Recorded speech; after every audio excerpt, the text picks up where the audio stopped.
ವೃಶ್ಚಿಕ ರಾಶಿಯವರಿಗೆ ಒಂದು ವಿಚಿತ್ರವಾಗಿರ್ತಕ್ಕಂಥ ಫಲವನ್ನ ಮಹಾಸೂರ್ಯಗ್ರಹಣ ಕೊಡಲಿದೆ. ಯಾವಾಗ ಅಂತೀರಾ? ಸೂರ್ಯಗ್ರಹಣನ ಯಾವಾಗಿದೆ ಅಂತೀರಾ? ಆಗಸ್ಟ್ 12ನೇ ತಾರೀಕು ಭೀಮನ ಅಮಾವಾಸ್ಯೆಯ ದಿವಸ ಮಹಾಸೂರ್ಯಗ್ರಹಣ ಸಂಭವಿಸ್ತಾ ಇದೆ. ಆದರೆ ಆಚರಣೆ ಇಲ್ಲ. ಕಾರಣ ಭಾರತದಲ್ಲಿ ಅದು ಗೋಚಾರವೇ ಇಲ್ಲ, ಭಾರತದಲ್ಲಿ ಕಾಣಿಸ್ತಾ ಇಲ್ಲ. ಆದ್ರಿಂದಾಗಿ ನೀವು ವೃಶ್ಚಿಕ ರಾಶಿಯವರು ಮೂರು ಸಲ ಸ್ನಾನ ಮಾಡೋದು ಅಥವಾ ಏನೋ ಉಪವಾಸ ಇರತಕ್ಕಂಥದ್ದು ಇರಬಹುದು, ಅಥವಾ ಹೊರಗಡೆ ಹೋಗಬಾರದು, ಅದರ ಯಾವ ರಿಸ್ಟ್ರಿಕ್ಷನ್ಸು ಇಲ್ಲದ ಒಂದು ಗ್ರಹಣ ಇದೆ. ಯಾಕೆಂದ್ರೆ ಕಾಣಿಸ್ತಾ ಇಲ್ಲ. ನೀವು ಭಾರತದಲ್ಲಿದ್ದೀರಾ ಅಂದ್ರೆ ಆಚರಣೆ ಮಾಡಬೇಕಾದ ಅವಶ್ಯಕತೆ ಇಲ್ಲ, ಆದರೆ ಪ್ರಭಾವ ಇದ್ದೇ ಇರುತ್ತೆ. ನಿಮ್ಮ ರಾಶಿಯಿಂದ 9ನೇ ರಾಶಿಯಾದ ಕರ್ಕಾಟಕ ರಾಶಿಯಲ್ಲಿ ಸೂರ್ಯಗ್ರಹಣವಾಗುತ್ತಾ ಇದೆ ಅಂತಾದರೆ ನಿಮಗೆ ಅದು ವಿಚಿತ್ರವಾಗಿರ್ತಕ್ಕಂಥ ಫಲವನ್ನು ನೀಡುವ ಒಂದು ಗ್ರಹಣವಾಗಿರ್ತದೆ. ನೆನ್ಪಿಟ್ಕೊಳ್ಬೇಕು. ಆ ವಿಚಿತ್ರ ಅಂದ್ರೆ ಏನು? ಶುಭನೂ ಆಗ್ಬೋದು, ಅಶುಭನೂ ಆಗ್ಬೋದು, ಮಿಕ್ಸಡ್ ಆಗಿ ಬರ್ತದೆ. ಅದರಲ್ಲಿ ನೀವೇನ್ ಮಾಡಬೇಕು? ಶುಭ ಅಷ್ಟೇ ಆಗಬೇಕು, ಅಶುಭ ಆಗಬಾರದು ಅಂತಂದಾಗ ರವಿಯ ಆರಾಧನೆಯನ್ನು ಮಾಡ್ಕೊಳ್ಬೇಕು. ಬಹಳ ಕುತೂಹಲ ಭರಿತವಾದಂತಹ ವಿಚಾರಗಳನ್ನು ತಿಳಿಸ್ತೇನೆ. ಪ್ರತಿಯೊಬ್ಬ ವೃಶ್ಚಿಕ ರಾಶಿಯವರಿಗೆ ಇಂಪಾರ್ಟೆಂಟ್ ವಿಡಿಯೋ. ದಯವಿಟ್ಟು WhatsApp, Facebook, messenger, Telegram, Instagram ಎಲ್ಲ ಕಡೆ ಈ ವಿಡಿಯೋನ ಶೇರ್ ಮಾಡಲಿಕ್ಕೆ ಮರಿಬೇಡಿ. ಯೂಟ್ಯೂಬ್ ಅಲ್ಲಿ ನೋಡ್ತಾ ಇದ್ರೆ ನಮ್ಮ ಚಾನಲ್ ಸಬ್ಸ್ಕ್ರೈಬ್ ಮಾಡ್ಕೊಳ್ಳಿ. ಇನ್ಸ್ಟಾಗ್ರಾಮ್ ಅಲ್ಲ, ಫೇಸ್ಬುಕ್ ಅಲ್ಲಿ ನೋಡ್ತಾ ಇದ್ರೆ ನಮ್ಮ ಪೇಜ್ ಅನ್ನ ಫಾಲೋ ಮಾಡ್ಲಿಕ್ಕೆ ಮರಿಬೇಡಿ. ಪ್ರತಿಯೊಬ್ಬರು ಸಹ ಓಂ ಸೂರ್ಯನಾರಾಯಣಾಯ ನಮಃ ಅಂತ ಕಮೆಂಟ್ ಮಾಡಿ ಕೆಳಗಡೆ. ಪ್ರತಿಯೊಬ್ಬರು ಸಹ ಖಂಡಿತವಾಗಿ ಒಳ್ಳೆಯದಾಗಲಿ. ನಮಸ್ಕಾರ, ನಾನು ವಿಠಲ್ ಭಟ್ ಮಾತಾಡ್ತಾ ಇರತಕ್ಕಂಥದ್ದು. ವೃಶ್ಚಿಕ ರಾಶಿಯವರಿಗೆ ಒಂದು ಅದ್ಭುತವಾದ ವಿಚಿತ್ರ ಫಲ. ಏನೇನು, ಏನು ಪರಿಹಾರ ಎಲ್ಲ ಹೇಳ್ತೀನಿ. ಒಂದು 10 ನಿಮಿಷ ಒಳಗಡೆ ಮುಗಿದೋಗುತ್ತೆ ವಿಡಿಯೋ.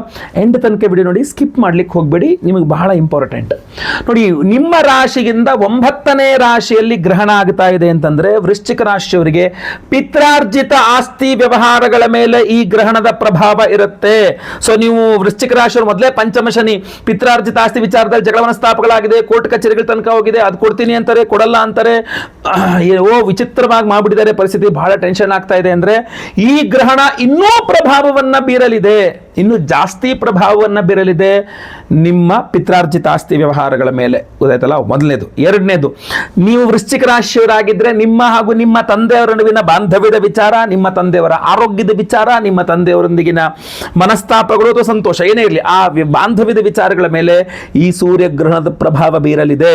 ಸೊ ಆ ಒಂದು ಬಾಂಧವ್ಯ ಹಾಳಾಗದೆ ನಿಮ್ಮ ತಂದೆಯ ಜೊತೆಗೆ ನಿಮ್ಮ ಬಾಂಧವ್ಯ ಚೆನ್ನಾಗಿರಬೇಕು. ಆ ರೀತಿಯಲ್ಲಿ ಪರಿಹಾರಗಳನ್ನು ಮಾಡ್ಕೊಳ್ಬೇಕಾಗ್ತದೆ. ಅಷ್ಟೇ ಅಲ್ಲ, ಅದೃಷ್ಟ, ನೀವೇನಾದರೂ ವೃಶ್ಚಿಕ ರಾಶಿಯವರಾಗಿದ್ದು ಯಾವುದೇ ಕೆಟ್ಟ ಚಟ ಇಲ್ಲದಿದ್ರೂ ಸಹ ಚಟಗಳನ್ನು ಕಳಿಸ್ಬಿಡ್ಬಹುದು. ಸಡನ್ ಆಗಿ ಜೂಜಿಗೆ ನೀವು ಮನಸ್ಸು ಬರ್ಬೋದು, ಜೂಜಾಡಬೇಕು, ಏನೋ ದುಡ್ಡು ಮಾಡಿಬಿಡ್ಬೇಕು ಅಂತ. ಅದ್ರ ಹಿಂದೆ ಹೋಗಿ ನೀವು ನಷ್ಟಗಳನ್ನು ತಂದುಕೊಳ್ತೀರಾ. ಈ ಒಂದು ಮಹಾಸೂರ್ಯಗ್ರಹಣ ಜೂಜಿನಲ್ಲಿ ನಿಮ್ಮನ್ನು ಸಿಗಾಕ್ಸಿಕೊಳ್ಳಿ ನಿಮಗೆ ನಷ್ಟ ಉಂಟು ಮಾಡುವ ಸಾಧ್ಯತೆ ಇರ್ತದೆ. ಎಲ್ಲೋ ಚಾಲೆಂಜ್, ಏನೋ ದುಡ್ಡು ಕಟ್ಟದ, ಏನೋ ಇದು ಮಾಡ್ದ, ಅದು ಮಾಡ್ದ, ಆನ್ಲೈನ್ ಗೇಮ್ಸ್ ಆಡ್ದ, ದುಡ್ಡು ಕಳೆದ ಅಂತ. ಬಹಳ ಇಂಪಾರ್ಟೆಂಟ್. ಇನ್ನೂ ಮುಖ್ಯವಾಗಿ ನಿಮ್ಮ ವಿವಾಹ ದಾಂಪತ್ಯದ ಮೇಲೂ ಸಹ ವೃಶ್ಚಿಕ ರಾಶಿಯವರ ವಿವಾಹ ದಾಂಪತ್ಯದ ಮೇಲೂ ವಿಚಿತ್ರವಾದ ಫಲವನ್ನ ಈ ಒಂದು ಮಹಾಸೂರ್ಯಗ್ರಹಣ ಕೊಡಲಿದೆ. ಸಾಧ್ಯತೆ ಜಾಸ್ತಿ ಇದೆ. ಅಷ್ಟೇ ಅಲ್ಲ, ಬಹುಮುಖ್ಯವಾಗಿ ನಿಮ್ಮ ಉದ್ಯೋಗ. ನೀವು ಸೂರ್ಯಗ್ರಹಣದ ದಿವಸ ಸೂರ್ಯನಿಗೆ ಆರಾಧನೆ ಮಾಡಿಕೊಂಡ್ರೆ ನಿರುದ್ಯೋಗಿ ವೃಶ್ಚಿಕ ರಾಶಿಯವರಿಗೆ ಉದ್ಯೋಗ ಸಿಗುತ್ತೆ. ಯಾಕೆ? ವಿಚಿತ್ರ ಫಲ.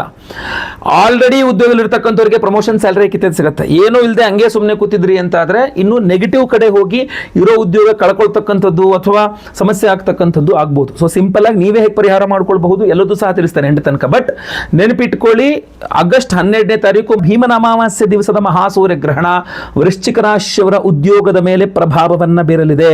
ಅದು ಶುಭವಾಗುತ್ತಾ ಅಶುಭವಾಗುತ್ತಾ ನಿಮ್ಮ ಕೈನಲ್ಲೇ ಇದೆ. ನೀವು ಆರಾಧನೆ ಮಾಡಿಕೊಂಡ್ರೆ ಶುಭ, ಮಾಡ್ಕೊಳ್ಳದೆ ಹಂಗೆ ತಾತ್ಸಾರ ಮಾಡಿದ್ರೆ ಅಶುಭವಾಗುವ ಸಾಧ್ಯತೆ ತಳ್ಳಿ ಹಾಕುವಂತಿಲ್ಲ. ಸೊ ಉದ್ಯೋಗದ ವಿಚಾರ ಅಷ್ಟೇನಾ? ಇನ್ನೂ ಇದೆ. ವೃಶ್ಚಿಕ ರಾಶಿಯವರ ಅಣ್ಣ ತಮ್ಮ, ಅಕ್ಕ ತಂಗಿ, ನಿಮ್ಮ ಸಹೋದರರ ಮೇಲೆ ತುಂಬಾ ಪ್ರಭಾವ, ಆ ಬಾಂಧವ್ಯದ ಮೇಲೆ ಪ್ರಭಾವ ಬೀರುತ್ತೆ.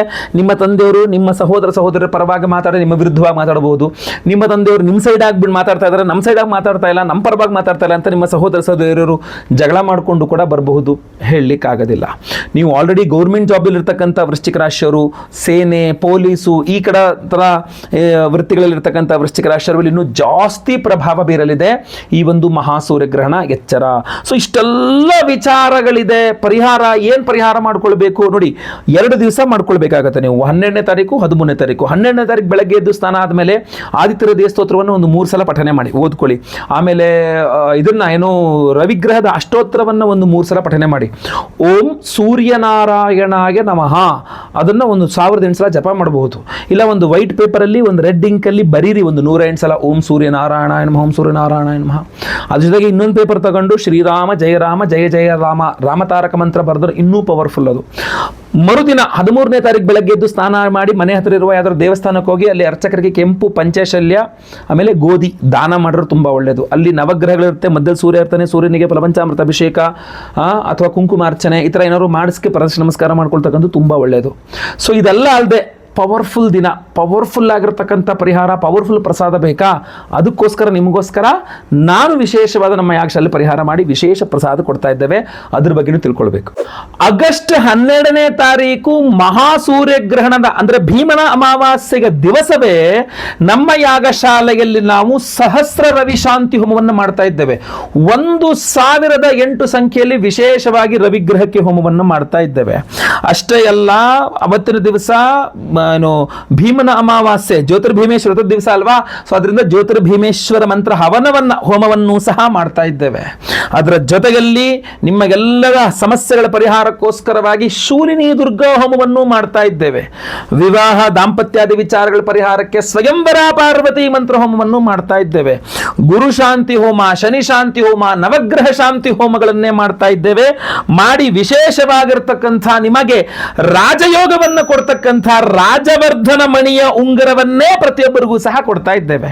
ನೀವು ಸುಮ್ಮನೆ ಕಲ್ಪನೆ ಮಾಡ್ಕೊಳ್ಳಿ, ಮಹಾಸೂರ್ಯ ಗ್ರಹಣದ ದಿವಸ ಅಮಾವಾಸ್ಯೆ, ಭೀಮನ ಅಮಾವಾಸ್ಯೆ ಪರ್ವದ ಕಾಲದ ದಿವಸ ನಾವು ಸಹಸ್ರ ರವಿ ಶಾಂತಿ ಹೋಮವನ್ನು ಮಾಡಿ ಈ ಒಂದು ರಾಜಯೋಗವನ್ನು ಕೊಡುವ ರಾಜವರ್ಧನ ಮಣಿಯ ಉಂಗುರವನ್ನು ಎನರ್ಜೈಸ್ ಮಾಡಿ ನಿಮಗೆ ಕೊಟ್ಟಾಗ ಎಷ್ಟು ಪವರ್ಫುಲ್ ಆಗಿರುತ್ತೆ ಇದು ಅಂತ ನೀವು ಕಲ್ಪನೆ ಮಾಡ್ಕೊಳ್ಳಿ ಸಾಕು. ಸೊ ನಾನು ಇನ್ನೂ ವಿಶೇಷವಾಗಿ ಇದನ್ನು ಎನರ್ಜೈಸ್ ಮಾಡುವಂಥ ಬೇರೆ ಬೇರೆ ಐಡಿಯಾಗಳು ಸಹ ಇದೆ, ಇನ್ನೂ ಸಹ ಮಾಡುವಂಥ ಸಾಧ್ಯತೆಗಳಿದೆ. ಆದರೆ ಇದನ್ನು ನೀವು ನೋಡ್ಕೊಳ್ಳಿ, ಮಹಾಸೂರ್ಯಗ್ರಹಣದ ದಿವಸವೇ ಸಹಸ್ರ ರವಿ ಶಾಂತಿ ಹೋಮದಲ್ಲಿ ರಾಜವರ್ಧನ ಮಣಿ ಉಂಗುರ, ಅದ್ರ ಜೊತೆಗೆ ಶೂಲಿನಿ ದುರ್ಗಾ ಹೋಮ, ಆಮೇಲೆ ಅದ್ರ ಜೊತೆಗೆ ಜ್ಯೋತಿರ್ಭೀಮೇಶ್ವರ ಮಂತ್ರ ಹವನ. ಯಾಕಂದ್ರೆ ಭೀಮನ ಅಮಾವಾಸ್ಯೆ ಆದ್ರಿಂದ ಈ ಹೊಸದಾಗಿ ಮದುವೆ ಆದಂತಹ ದಂಪತಿಗಳಂತೂ ಇದನ್ನು ಧಾರಣೆ ಮಾಡಿಕೊಂಡ್ರೆ ಇನ್ನೂ ಅದ್ಭುತ. ಯಾಕೆಂದ್ರೆ ಜ್ಯೋತಿರ್ಭೀಮೇಶ್ವರ ಒಂದು ಮಂತ್ರಹೋಮ ಜೊತೆಗೆ ನಾವು ಸ್ವಯಂವರ ಪಾರ್ವತಿ ಮಂತ್ರಹೋಮದಲ್ಲಿ ಎನರ್ಜೈಸ್ ಮಾಡ್ತಾ ಇದ್ದೇವೆ. ಸೊ ಪ್ರತಿಯೊಬ್ಬರೂ ಸಹ ಸಂಕಲ್ಪ ಸೇವೆಗೆ ಹೆಸರು ಕೊಟ್ಕೊಳ್ಳಿ. ಸ್ಕ್ರೀನ್ ಮೇಲೆ ಕಾಣುವಂಥ ನಂಬರ್ಗೆ ನಿಮ್ಮ ಹೆಸರು, ಗೋತ್ರ ಗೊತ್ತಿದ್ರೆ, ನಕ್ಷತ್ರ ಗೊತ್ತಿದ್ರೆ, ನಿಮ್ಮ ರಾಶಿ ಹಾಗೂ ನಿಮ್ಮ ವಿಳಾಸ. ಕೆಲವರಿಗೆ ರಾಶಿ ನಕ್ಷತ್ರಗಳು ಗೊತ್ತಿರಲ್ಲ, ಹೆಸರು ವಿಳಾಸ ಆದ್ರೂ ಪರವಾಗಿಲ್ಲ, ಸ್ಕ್ರೀನ್ ಮೇಲೆ ಕಾಣೋ ನಂಬರ್ಗೆ ಬೇಗ ವಾಟ್ಸ್ಆಪ್ ಮಾಡ್ಕೊಳ್ಳಿ. ಭೀಮನ ಅಮಾವಾಸ್ಯೆ ದಿವಸ ಬೆಳಗ್ಗೆ ಲೈವ್ ಅಲ್ಲಿ ನಿಮ್ಮ ಹೆಸರು ಸಂಕಲ್ಪ ಆಗುತ್ತೆ. ನಾನೇ ಖುದ್ದು ನಿಮ್ಮ ಹೆಸರು ಸಂಕಲ್ಪ ಮಾಡ್ತೀನಿ. ನಿಮ್ಮ ಹೆಸರು ಲೈವ್ ಅಲ್ಲಿ ಸಂಕಲ್ಪ ಆಗೋದು ನೀವು ನೋಡಬಹುದು, ಕೇಳಿಸ್ಕೊಳ್ಬಹುದು. ಎಲ್ಲಾ ಹೋಮಗಳು, ಸಹಸ್ರ ರವಿ ಶಾಂತಿ ಹೋಮ, ಸಹಸ್ರ ಸೂರ್ಯ ಶಾಂತಿ ಹೋಮ, ಶೂಲಿನಿ ದುರ್ಗಾ ಹೋಮ, ಅದ್ರ ಬಗ್ಗೆ ಮುಂದೆ ವಿಡಿಯೋಗಳು ಮಾಡ್ತೀನಿ ನಾನು ಶೂಲಿನಿ ದುರ್ಗಾ ಬಗ್ಗೆ. ಆಮೇಲೆ ಜ್ಯೋತಿರ್ಭೀಮೇಶ್ವರ ಮಂತ್ರ ಹವನ, ಸ್ವಯಂವರ ಪಾರ್ವತಿ ಹವನ, ಗುರು ಶನಿ ಶಾಂತಿ, ಎಲ್ಲ ಹೋಮಗಳು ಲೈವ್ ಅಲ್ಲಿ ನೋಡಬಹುದು. ಎಲ್ಲ ಹೋಮಗಳ ಭಸ್ಮ, ಕುಂಕುಮಾರ್ಚನೆ, ಕುಂಕುಮ ಪ್ರಸಾದ ಸಹಿತ ಈ ವಿಶೇಷವಾದ ರಾಜವರ್ಧನ ಮಣಿ, ರಾಜಯೋಗವನ್ನು ಕೊಡುವ ರಾಜವರ್ಧನ ಮಣಿಯ ಉಂಗುರವನ್ನು ನಿಮಗೆ ನಾವು ಸ್ಪೀಡ್ ಪೋಸ್ಟಲ್ಲಿ ಕಳಿಸ್ಕೊಡ್ತೇವೆ. ಈ ಹಿಂದೆ ಹೋದ ವರ್ಷ ಸಹ ನಾವು ಅದನ್ನು ಕೊಟ್ಟಿದ್ವಿ. ಅದನ್ನ ಈಗ ಬಹಳ ಕಾಲ ಆದ ನಂತರ ಅದರ ಪವರ್ ಡೌನ್ ಆಗಿರುತ್ತೆ. ಸೊ ಈ ಹಿಂದೆ ಹೆಸರು ಕೊಟ್ಟಿರ್ತಕ್ಕಂಥವ್ರು ಬೇಕಾದ್ರೆ ಅದನ್ನ ವಿಸರ್ಜನೆ ಮಾಡಿ, ಹರಿಯುವ ನೀರಲ್ಲೆಲ್ಲ ಒಳ್ಳೆ ಜಾಗದಲ್ಲಿ ವಿಸರ್ಜನೆ ಮಾಡಿ ಮತ್ತೆ ಪುನಃ ಸಂಕಲ್ಪ ಸೇವೆ ಕೊಟ್ಟು ಮತ್ತೆ ಪುನಃ ಇದನ್ನು ಧಾರಣೆ ಮಾಡ್ಕೊಳ್ಬಹುದು. ಬಹಳಷ್ಟು ಜನ ನನಗೆ ಈ ಹಿಂದೆ ಕರೆ ಮಾಡಿ ಹೇಳಿದ್ದಾರೆ, ನನಗೆ ತುಂಬಾ ಅದೃಷ್ಟ ಸಿಕ್ಕಿದೆ ರಾಜವರ್ಧನ ಮಣಿಯನ್ನ ಧಾರಣೆ ಮಾಡಿಕೊಂಡಾಗ ಅಂತ. ಸೊ ಈ ಮಣಿಯನ್ನ ವಿಶೇಷವಾಗಿ ಈ ಹೋಮಗಳಲ್ಲಿ ಗ್ರಹಣದಲ್ಲಿ ದಿನ ಎನರ್ಜೈಸ್ ಮಾಡಿದಾಗ ಇನ್ನೂ ಪವರ್ ಜಾಸ್ತಿ ಆಗಿರುತ್ತೆ. ದಯವಿಟ್ಟು ಮಿಸ್ ಮಾಡ್ಕೋಬೇಡಿ. ತುಂಬಾ ಲಿಮಿಟೆಡ್ ಸ್ಟಾಕ್ ಉಂಗುರ ಮಾಡಿಸಿರ್ತಕ್ಕಂಥದ್ದು.